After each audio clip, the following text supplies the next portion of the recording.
ये कोई Tom cruise की मूवी का सीन नहीं है। ये असलियत है उन भ्रष्ट नेताओं की जिन्होंने पीढ़ियों से नेपाल को चूस चूस कर खोखला कर दिया है। और आज हालत ऐसी है कि इन्हें देश छोड़कर भागने की नौबत आ चुकी है। हमारे पड़ोसी देशों में ये कोई पहली बगावत नहीं है।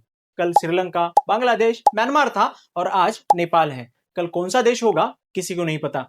जब हमारा संविधान लिखा जा रहा था तब भारत की संविधान सभा इस बात पर बटी हुई थी कि सरकार कौन से प्रणाली से हो, राष्ट्रपति प्रणाली या फिर संसदीय प्रणाली की। आखिरकार संसदीय प्रणाली को चुना गया क्योंकि वहां स्टेबिलिटी से ज्यादा इंपॉर्टेंस अकाउंटेबिलिटी का था। लेकिन सवाल यह है कि आज 75 साल बाद क्या हम सच में अपने नेताओं को अकाउंटेबल ठहरा पा रहे हैं?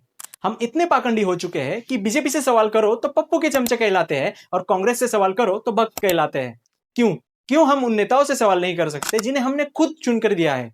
या नेताओं की गोद में हम ऐसे बैठे हैं कि हमें उनकी करतूतें दिखना ही बंद हो चुकी है।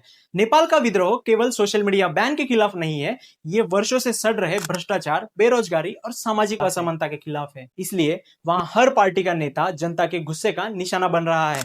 करप्शन परसेप्शन इंडेक्स को देखा जाए तो नेपाल का स्कोर 34 है और वही भारत का 38, बस 4 अंकों का फर्क। मतलब हम भी उसी खाई के किनारे खड़े हैं जहां से गिरने में देर नहीं लगेगी। भारत के नागरिक होने के नाते ये हमारी जिम्मेदारी है कि हम हर नेता को जवाबदेह ठहराए, नहीं तो कल यही नेता मनमानी करेंगे, तुम्हारी आवाज दबाएंगे और तुम्हें सिर्फ 5 साल में एक बार याद करेंगे, वो भी वोट के लिए। उसके बाद क्या होगा? देशभक्ति और धर्म का झुंझुना बजाकर तुम्हें बहलाएंगे और फिर सारी मलाई खुद खाएंगे। बदले में तुम्हें देंगे 1,500 रुपए, वही 1,500 रुपए जिन्हें निकालने के लिए तुम घंटों तक लाइन में लगोगे और जो 10 दिन भी तुम्हारे जेब में टिक ना पाएंगे।